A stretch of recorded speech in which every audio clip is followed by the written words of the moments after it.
فطرت آپ کی تھراپی کرتی ہے، لیکن بدنصیبی سے ہم لوگ جو زندگی گزارتے ہیں اس میں ہماری زندگی بہت ہی لمیٹڈ ہوتی ہے، ہم میں مشاہدے کی بھی کمی ہوتی ہے، ہم شاید ہی ہم کسی پیڑ کے پاس تھوڑی دیر کو ٹھہرتے ہوں، ہم گزر تو جاتے ہیں سرسری سا کوئی ذکر کرتے ہوئے، مگر ہم شاید ہی پھولوں کے پاس رک کے، ہم میں سے چند ہی لوگ ہوں گے جو اس کی خوشبو کو اپنے اندر اتارتے ہیں. تو یہ چیزیں جو مسنگ ہوتی ہیں نا جدید زندگی میں، اور اب آہستہ آہستہ اور بھی ختم ہوتی جا رہی، تو جاپانی شاعری یا ہائیکو جو ہمیں اس کے قریب لاتی ہے، بار بار کہتی ہے کہ نہیں پلٹ کے دیکھو کیا کچھ ہے ابھی، اور یہ ایک پازیٹیو وے میں آپ کو کنیکٹ کرواتی ہے لائف کے ساتھ. میرا اپنا خیال ہے. بہت شکریہ. میں یہاں پر ایک سوال ہمارے ساتھ فخر زمان صاحب ہیں، وہ ایک سوال کرنا چاہ رہے ہیں. اس میں کچھ آپ ویسے تو اس کا جواب میرے خیال میں کسی حد تک آپ دے چکی ہیں، میں ان کے سوال کو ایک اور سوال کے ساتھ ملا کر کرتا ہوں. آپ اس کو مختصر جواب آپ سے چاہوں گا کہ وہ کہہ رہے ہیں کہ شعر اور غزل میں جذبات اور احساسات کی جو عکاسی ہوتی ہے، کہ ہمیں ہائیکو میں وہ چیز نظر آتی ہے.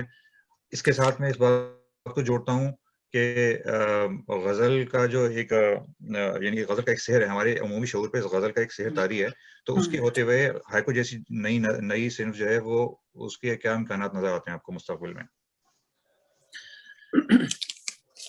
نہیں، وہ بات آپ نے صحیح کہی کہ پہلا پارٹ کیا بتایا تھا؟ پہلا انہوں نے کہا کہ کیا غزل کی طرح ہائیکو میں بھی جذبات اور احساسات کی عکاسی ہوتی ہے، کی جاتی ہے؟ نہیں، میں نے تو ابھی یہی بات تو اتنی ایلیبوریٹلی سمجھائی ہے کہ ہائیکو جو ہے وہ آپ کو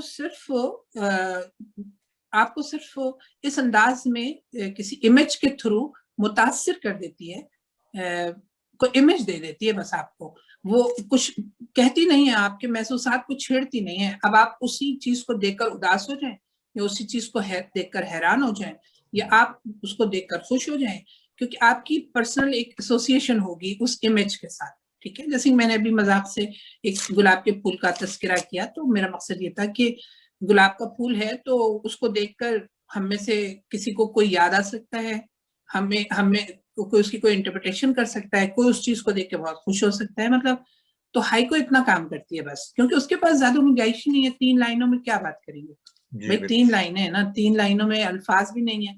17 سلیبس میں کتنی بڑی بات کہی جا سکتی؟ نہیں کہی جا سکتی. تو ہائیکو بس اتنا کر دیتی ہے. اچھا، اب رہ گئی بات غزل کی. تو غزل بغیر اپنے اس جو غزل کا جو ایک پورا تہذیبی پس منظر ہے، وہ برصغیر کی پوری نفسیات سے، پوری سائیکی سے جڑی ہوئی ہے، اور وہ گرو ہوتے ہوتے آج تک یہاں تک پہنچی ہے. تو بہت دفعہ کہا گیا کہ غزل جو ہے وہ ختم ہو گئی ہے. بہت عرصے تک بہت ہی ہمرنگی کے ساتھ لکھی جائے اگر، تو اس میں ایک سے شعر لکھے چلے جائیں ہم سارے، تو پتہ چلا کہ وہ تو واقعی ڈیڈ ہوگی، ہے نا. تو بار بار اس کو جو تازگی صرف وہ لوگ ڈالتے ہیں اس کے اندر جو اس کے اندر ایک نئی لہر ڈالتے ہیں، نئی بات کہتے ہیں. تو ایک فارم آپ کو دے دی جاتی ہے، اس کو بار بار آپ کو زندہ کرنا پڑتا ہے، اپنے لہجے سے، اپنے اسلوب سے، اپنے اظہار سے، اپنی تخلیق و قوت سے. تو اس لیے میں نہیں سمجھتی کہ کوئی بھی فارم غزل یا نظم، اب نظم بھی بہت ہی عمدہ ہمارے یہاں لکھی جانے لگی ہے. میں تو کمال نظمیں پڑھتی ہوں تو حیران ہوتی ہوں کہ لوگ کہاں تک پہنچ گئے مطلب اپنے اظہار میں. تو مجھے وہ چیزیں بغیر تخلیقیت کے، بغیر تخلیقی تازگی کے کوئی فارم زندہ نہیں رہے گی. اب یہ ہائیکو کا معاملہ یہ ہے کہ ہائیکو جو ہے وہ تو ابھی بالکل بچی ہے، ابھی تو آئی ہے ہمارے گھر، ابھی ان کے بڑے ہونے میں دیر لگے گی. اب ہم انہیں جتنی دیر سوارے بنائیں گے، اور مجھے تو کوئی خاص انٹرسٹ بھی نہیں ہے. میں نے آپ کو بتایا تھا نا کہ یہ بہت ایک کلچرل ایکٹیویٹی کے طور پر کیا جاتا تھا مگر ہمیں بہت اچھا لگتا تھا ہائیکو لکھ کے. ہمیں جاپانی دوستوں سے ملاقاتیں ہوتی تھیں اور سب ایک دوسرے کی ہائیکو پسند کر رہے ہوتے تھے. تو اگر آپ مجھے اجازت دیں تو میں تھوڑی سی آپ کو 2-4 ہائیکو سنا دوں. حالانکہ میرا خیال ہے کہ یہ کوئی ویسی محفل نہیں ہے. وہ شاہدہ جی آپ کہہ رہی ہیں کہ بڑی ہوگی تو ایسا نہ ہو کہ جاپانی ہے تو ہو سکتا ہے اسی خط پہ بڑی ہو چکی ہے. دیکھیں یہ میں آپ کو تھوڑی سی ہائیکو سناؤں گی، کیونکہ میں نے جیسے یہ دیکھیں باشو کی ایک ہائیکو تھی جس کا ٹرانسلیشن 2011 کا ایک مشاعرہ ہوا تھا.